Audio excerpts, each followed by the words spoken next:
یہودیوں نے مسلمانوں سے کہا کہ ہم پہلی کتاب والے ہیں، ہمارا قبلہ پرانا ہے،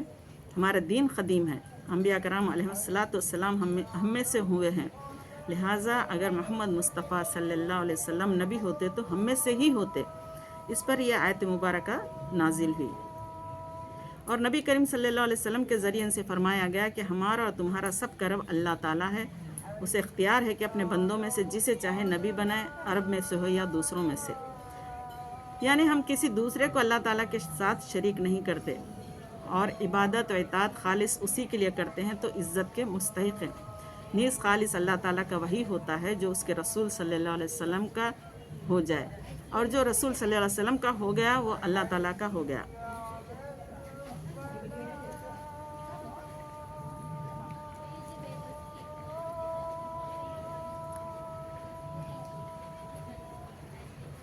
ام تقولون ان ابراہیم و اسماعیل و اسحاق و یعقوب والاسباط كانوا هودا او نصارى قل انتم اعلم ام اللہ ومن ازلم ممن كتم شهادة عنده من اللہ وما اللہ بغافل عما تعملون۔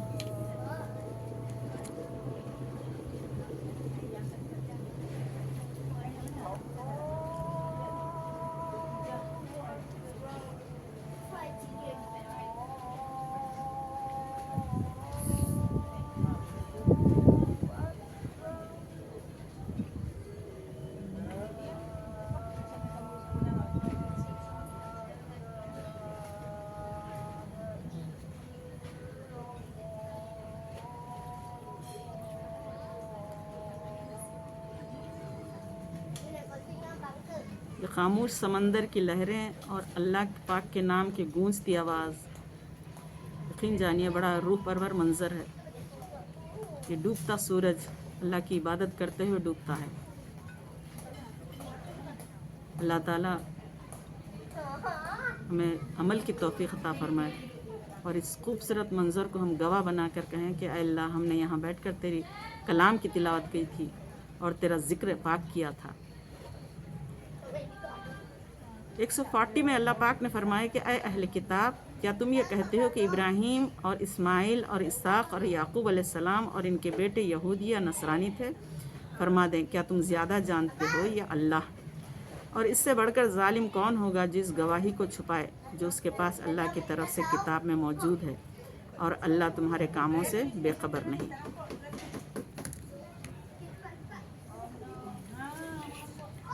اس آیت میں یہودیوں کو ایک بار پھر تنبیہ کی گئی کہ تم اپنے اسلاف کی فضیلت پر بھروسہ نہ کرو، کیونکہ ہر ایک سے اسی کے اعمال کی پوچھ گچھ کی جائے گی۔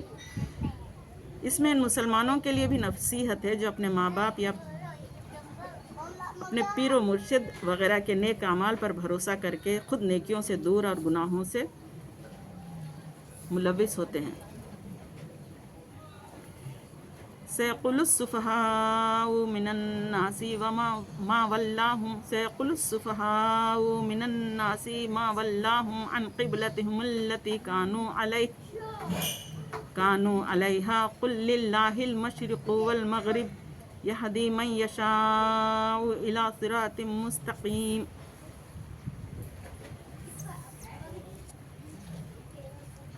اب بیوقوف لوگ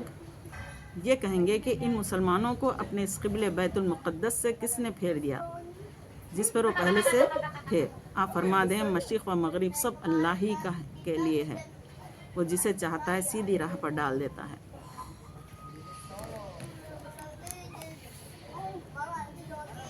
اس آیت کے شان نزول کے بارے میں مفسرین کا ایک قول یہ ہے کہ آیت یہودیوں کے بارے میں نازل ہوئی کہ جب بیت المقدس کی جگہ خانہ کعبہ کو قبلہ بنایا گیا تو اس پر انہوں نے اعتراض کیا، کہا یہ تبدیلی انہیں ناگوار ہے۔ دوسرا قول یہ ہے کہ یہ آیت مکے کے مشرکین کے بارے میں نازل ہوئی کہ جب قبلہ تبدیل ہوا تو انہوں نے آپس میں کہا کہ محمد مصطفیٰ صلی اللہ علیہ وسلم اپنے دین کے بارے میں تردد کا شکار ہے، اور ابھی تک ان کے دل میں اپنی ولادت گاہ یعنی مکہ مکرمہ کا اشتیاق موجود ہے، لہٰذا جب انہوں نے تمہارے شہر کی طرف توجہ کر لی ہے تو ہو سکتا ہے کہ وہ تمہارے دین کی طرف بھی لوٹ آئیں۔ تیسرا قول اس کا یہ فرمایا جاتا ہے کہ آیت منافقوں کے بارے میں نازل ہوئی کیونکہ انہوں نے اسلام کا مذاق اڑاتے قبلے کی تبدیل پر اعتراض کیا تھا، چوتھا قول یہ ہے کہ آیت مشرکین، منافقین اور یہودی تینوں کے بارے میں ہو سکتی ہے، کیونکہ قبلے کی تبدیلی پر طعن و تشنیع کرنا اس میں سب شریک تھے۔ قبلے کی تبدیلی پر اعتراض کرنے والے کو بیوقوف اس لیے کہا گیا کہ ایک واضح بات پر اعتراض کر رہے تھے، کیونکہ سابقہ انبیاء کرام علیہ السلام نے نبی پاک صلی اللہ علیہ وسلم کے خصائص میں آپ کا لقب